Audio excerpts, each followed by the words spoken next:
চারজন ফেরেশতাকে আল্লাহ পাঠিয়েছিলেন মাটি নেওয়ার জন্য, আদম বানাবে। তিনজনই ফেরত গেছে, পারে না। শেষ পর্যন্ত আজরাইল এসে এক খামসা মাটি নিয়ে গেছে। তাফসীরে মুনিরের ভেতরে পেয়েছি হযরতে আজরাইলের এক খামসা মাটির ভেতরে ছিল 40 মণ মাটি। আল্লাহ রাব্বুল আলামিন ফেরেশতাদেরকে আদেশ দিলেন, এর বডি বানাও। 60 হাত লম্বা, 36 হাত মোটা। ওই 40 মণ মাটি দিয়ে আদম আলাইহিস সালামকে ফেরেশতারা বানিয়েছে। খামির তৈরি করে করে বানিয়েছে মাটি দিয়ে। রব্বুল আলামিন বলেন, বডি যখন তৈরি করা শেষ, তখন আমি আল্লাহ নিজের এই কুদরতি হাত দিয়ে আদমের এই মুখমণ্ডলটা বানালাম। লাকাদ খলাকনাল ইনসানা ফি আহসানি তাকওয়িম। সবচাইতে সুন্দর, এই জন্য মানুষের এই চেহারাটা এত সুন্দর করে আমি আল্লাহ এখানে লেপন দিয়েছি, এত সুন্দর করে সাজিয়েছি। পৃথিবীর কোন সৃষ্টিকে এত সুন্দর করে আমি বানাইনি। আপনি মানুষের চেহারার দিকে তাকিয়ে দেখেছেন কত সুন্দর। সুন্দরী মানুষকে দেখে অনেকে ক্ষুধা পর্যন্ত মিটে যায়। আমাদের নবী মুহাম্মদুর রাসূলুল্লাহ, হযরত ইউসুফ নবী আলাইহিস সালাম, তাদের চেহারা দেখে মানুষ না খেয়ে থাকতে পারত। হাত কেটে ফেলেছে, টের পায়নি চেহারা দেখে। সুবহানাল্লাহ বলতে পারেন? ওই জামানার মিশরের মেয়েরা বলেছিল, হাযা মালাকুন কারীম, এটা মানুষ না, এটা সম্মানিত ফেরেশতা।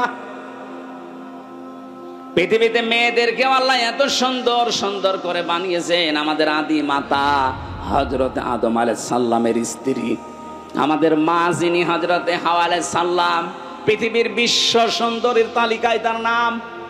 তাফসীরে কাবীরের ভেতরে দেখবেন এত সুন্দর বর্ণনা আছে। হযরতে হাওয়াকে আল্লাহ এত সুন্দর করে বানিয়েছিলেন। আজকের দুনিয়ার বিশ্ব সুন্দরীকে দেখে মানুষ মাথা পাগল হয়ে যায়। হাওয়া আলাইহিস সালাম তাদের তুলনায় 100 ভাগ সুন্দর ছিল। কথা বলে না কেন?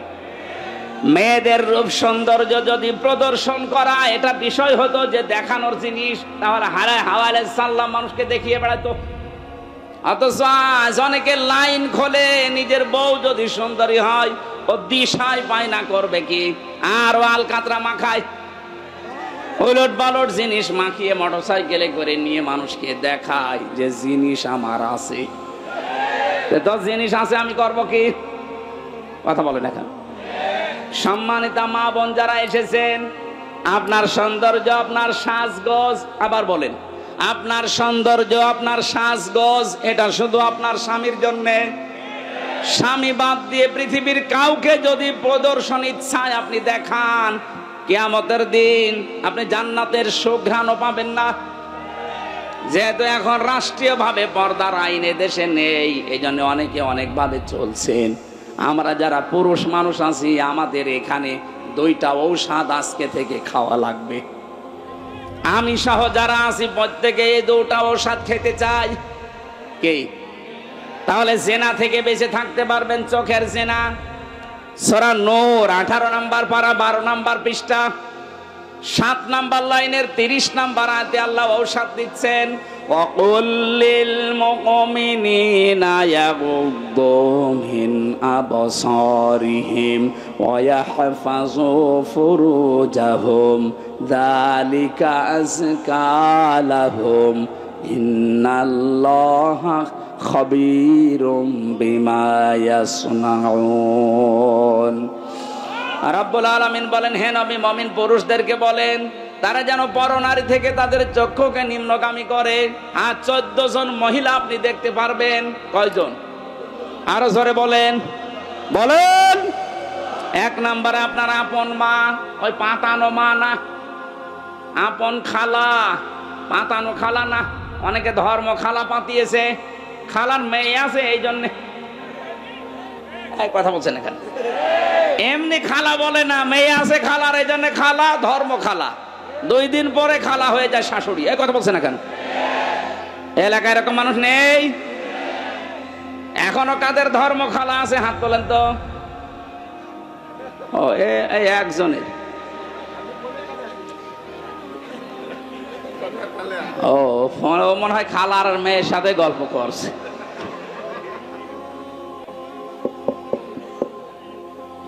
তাহলে মা আছে, খালা আছে, ফুফু আছে, নিজের আপন মেয়ে আছে, ভাইয়ের মেয়ে আছে, বোনের মেয়ে আছে, নিজের পুত্রবধূ আছে।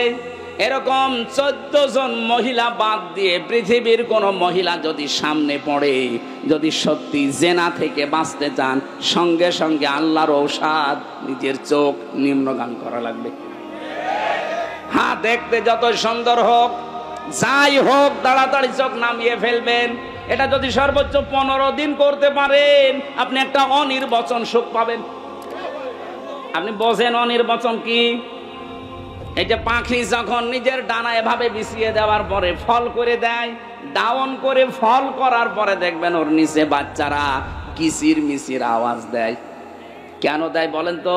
কারণ এই পরগুলো এত মোলায়েম, এত সফট, এত কোমল, এত নরম, একটার সাথে যখন আরেকটা লেগে যায়, আল্লাহ কোরআনে উদাহরণও দিয়েছেন, অখফিদ লাহুমা জানাহাদ-দুল্লি মিনার রাহমা।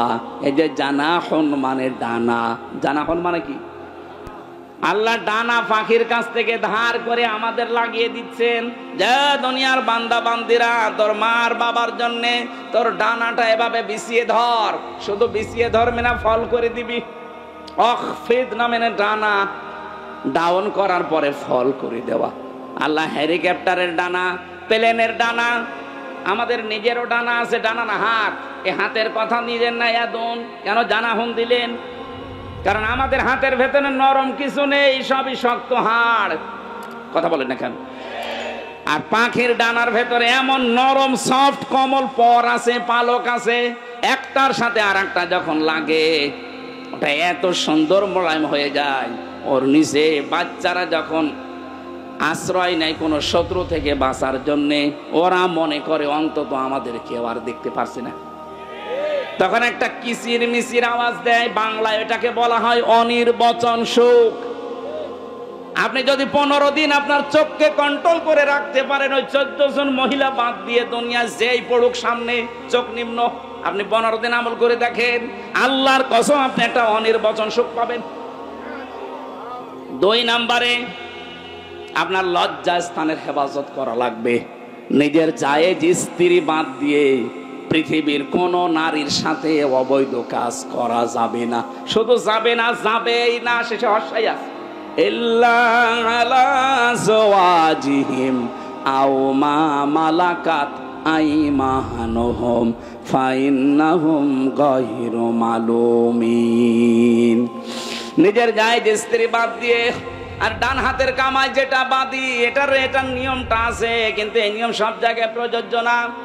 আমরা শুধু জায়েজ স্ত্রীটা ধরি, নিজের জায়েজ স্ত্রী বাদ দিয়ে পৃথিবীর কোন নারীর সাথে, মানে এই যে বিবাহের ক্ষেত্রে যেটা মানুষ করে, এ কাজ জীবনেও করা যাবে না, না করা যাবে না।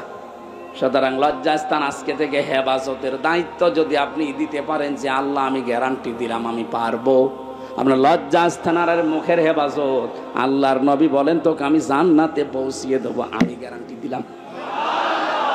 আপনি শুধু এই 2টা গর্তের, মুখের আর লজ্জাস্থানের এই 2টা গর্তের হেফাজতের দায়িত্ব নেবেন, আপনাকে আল্লাহর নবী জান্নাতে দিয়ে আসার দায়িত্ব নিচ্ছেন। সুবহানাল্লাহ বলতে পারেন? আমরা এই গ্যারান্টি দিতে পারবো না আজকে থেকে। জেনা থেকে বাঁচতে হলে এর চাইতে মহা ঔষধ আর নেই, আল্লাহর নিজের বানানো ঔষধ। এটা নারীর ক্ষেত্রে, পুরুষের ক্ষেত্রে। পুরুষেরটা প্রথম দিয়েছেন, নারীরটা 31 নম্বর আয়াতে আছে। সম্মানিত মা বোনেরা, পৃথিবীর সৌন্দর্যের কথা বলছিলাম, চেহারা। আল্লাহ যখন কাটিং চেহারা সুন্দর করে বানিয়ে রেখেছেন, 120 হাত লম্বা, 36 হাত মোটা পড়ে আছে। আল্লাহ বলেন সেজদা দাও। সবাই দিয়েছিল, শুধু একজন দেয়নি, শয়তান। কে? শয়তান অহংকার করেছিল, ও বলেছিল আনা খায়রুম মিনহু খলাকতানি মিন নার ওয়া খলাকতাহু মিন তিন।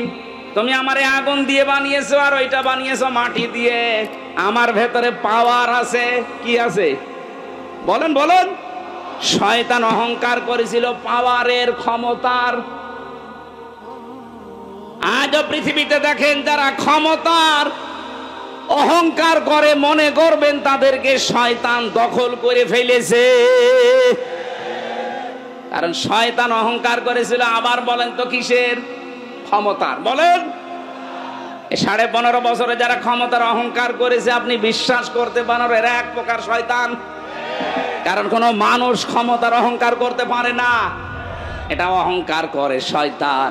আল্লাহর সঙ্গে সঙ্গে তাকে 3টা জিনিস থেকে বঞ্চিত করে দিয়েছেন। আমি হাজ্জাজ বিন ইউসুফ এই লোকটার জীবনী পড়েছি। এই লোকটা খুব জালেম ছিল, জুলুম করত মানুষের প্রতি। আর মন্ত্রী পরিষদ একদিন এসে বলে, বাদশাহ আপনার জন্য তো বাইরে যেতে পারি না, মানুষ শুধু গালি দেয় আপনাকে।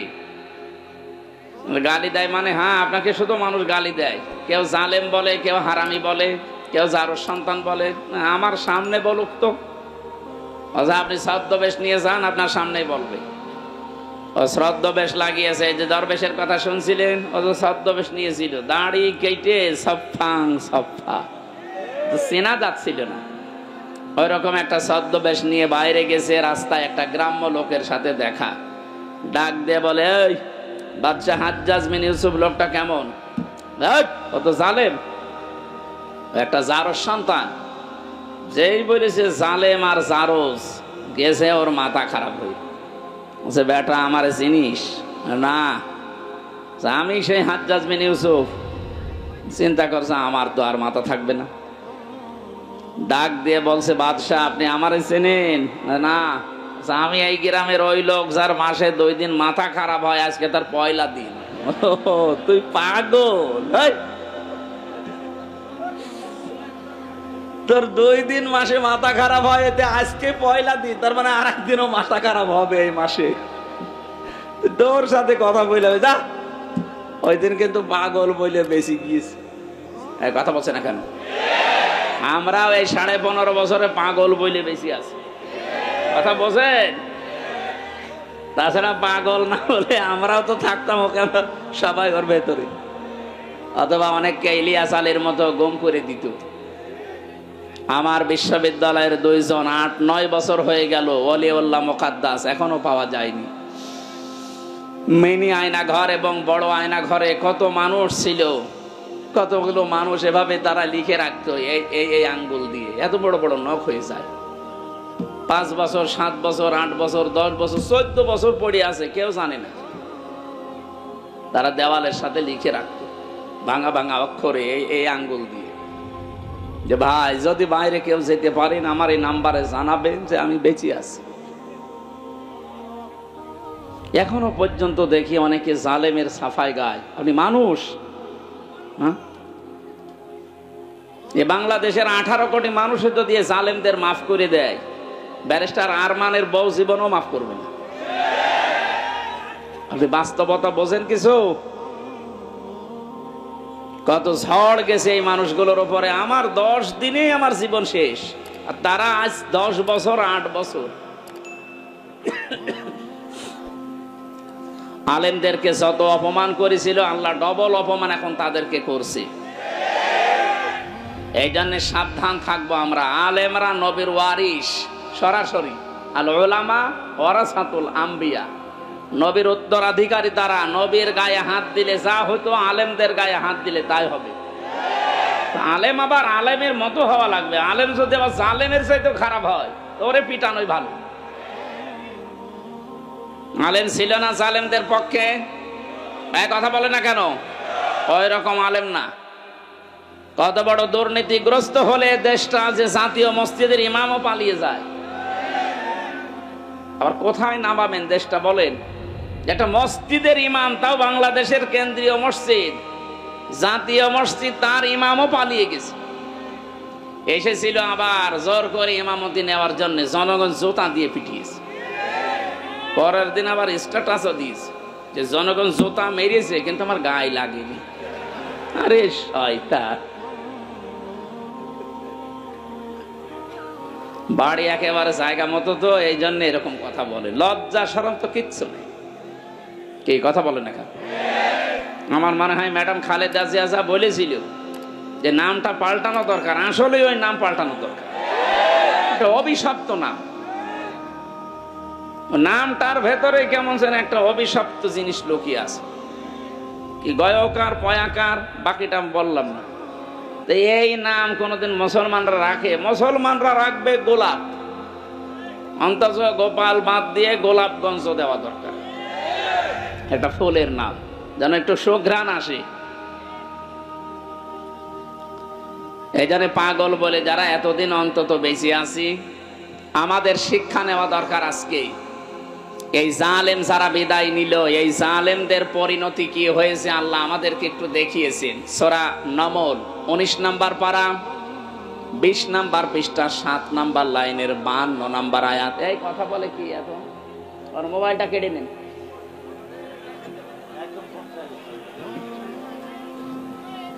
খুব জরুরি হলে পেছন থেকে কেটে পড়বেন, কথা বলা যাবে না ভাই।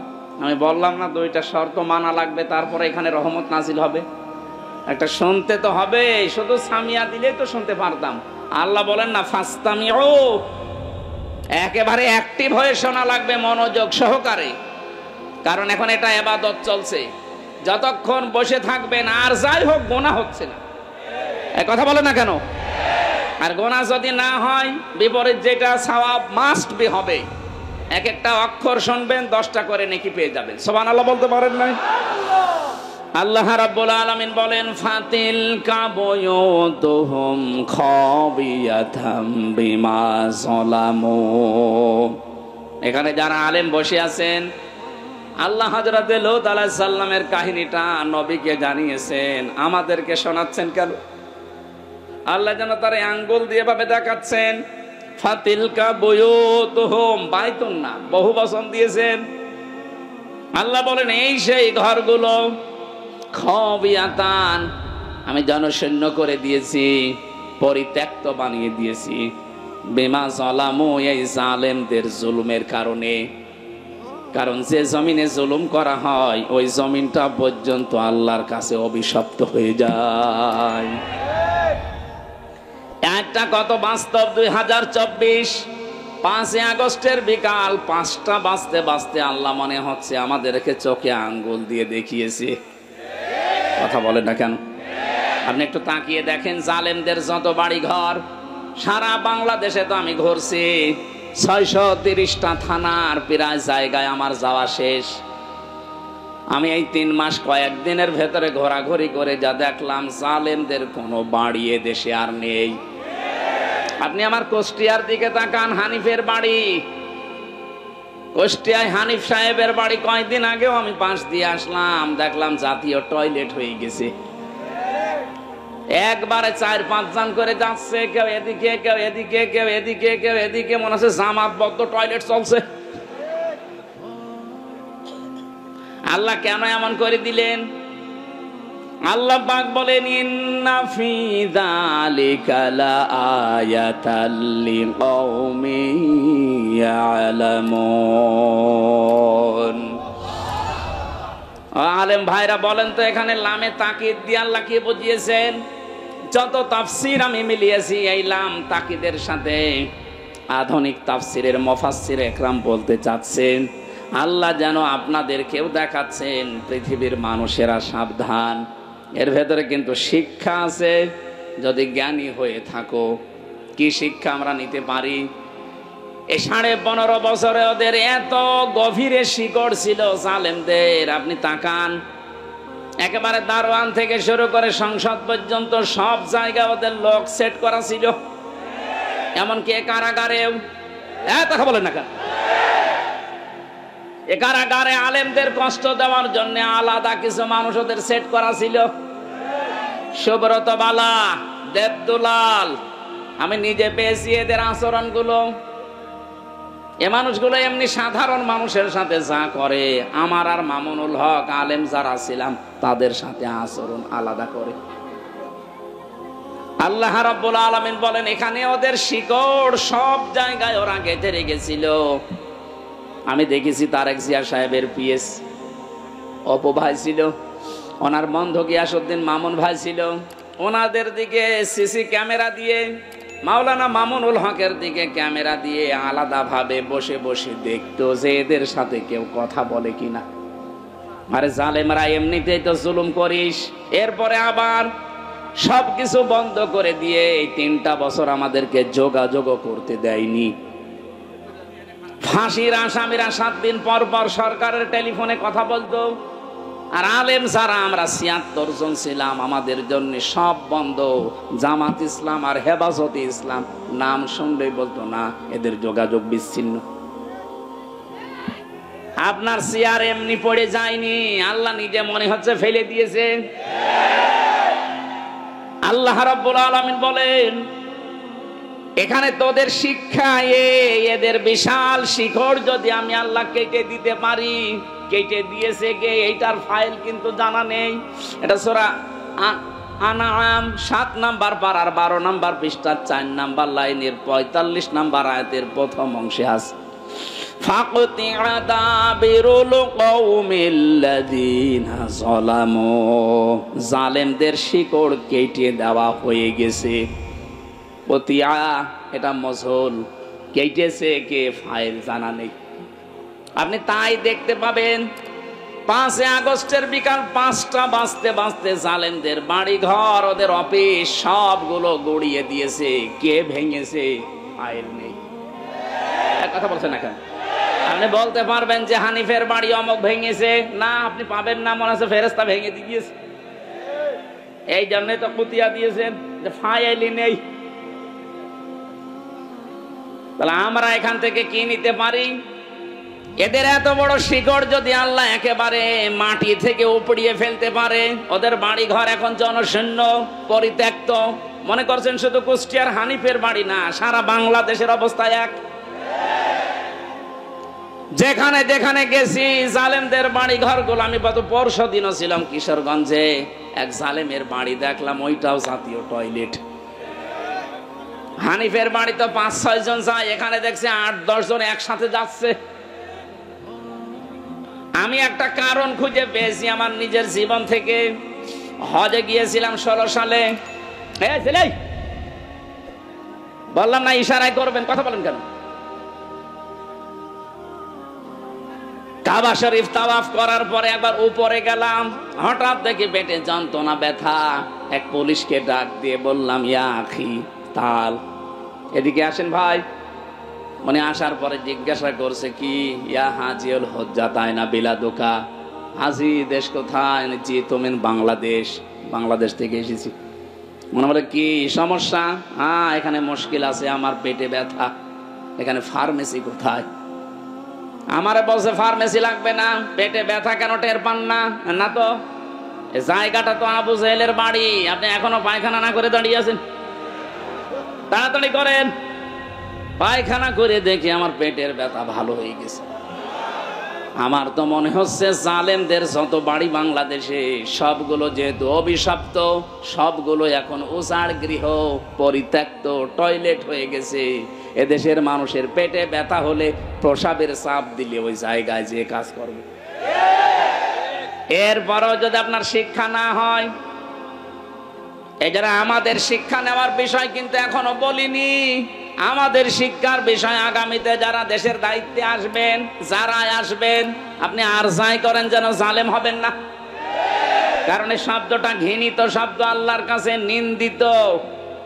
জালেমদেরকে আল্লাহ সব চাইতে বেশি টার্গেটে রাখেন। সূরা ইব্রাহিম 42 নম্বর আয়াত, ওয়ালা তাহসাবান্নাল্লাহা গাফিলান আম্মা ইয়ামালুজ জালিমুন। আল্লাহ পাক বলেন, কি মনে করেন হে নবী আমি জালেমদের কোনো খবর রাখি না? সবচাইতে বেশি খোঁজ খবর রাখি আমি জালেমদের ব্যাপারে। এই জন্য আমরা সামনে যারা আসি আমি আহ্বান জানাচ্ছি, খুব ভালোবাসি আপনাদের, সে যেই হোক, সামনে যারা চেয়ার পাবেন তারা আর যাই করেন বাংলাদেশে জুলুম করবেন না। এ জুলুম নিজের নফসের উপর থেকে শুরু, নিজের উপরও জুলুম করবেন না। নিজের উপরে জুলুম কি? অনেকের অর্থ সম্পদ, টাকা পয়সা, প্রভাব প্রতিপত্তি, ক্ষমতা হয়ে গেলে তখন পাপ কাজে পা বাড়ায়। এটা সূরা হুদের 9 নম্বর আয়াতে আল্লাহ দলিল দিয়েছেন, ওয়ালা ইন আযাকনাল ইনসানা মিন্না রাহমাতান সুম্মা নাযা'নাহা মিন ইন্নাহু লায়ায়ুসুন কাফুর। এই আয়াতের সারমর্ম এটা, কোন মানুষ যখন নিজের নফসের উপরে জুলুম আরম্ভ করে, হ্যাঁ আগে টাকা পয়সা প্রভাব প্রতিপত্তি ছিল না, অপরাধ করতে পারে নাই, এখন টাকা পয়সা অর্থ সম্পদের মালিক আল্লাহ বানিয়েছি, এখনো লাল পানি খায়, এখনো বাবা খায়। এই কথা বলছেন এখন? আমি কি বোঝাতে পেরেছি? তাহলে নফসের উপরে এটা একটা জুলুম। আপনি আজকে থেকে সিদ্ধান্ত নেন, আল্লাহ আমাকে যেখানেই তো লোক, আমি অন্তত আমার নফসের উপরে এখন থেকে আর জুলুম করব না।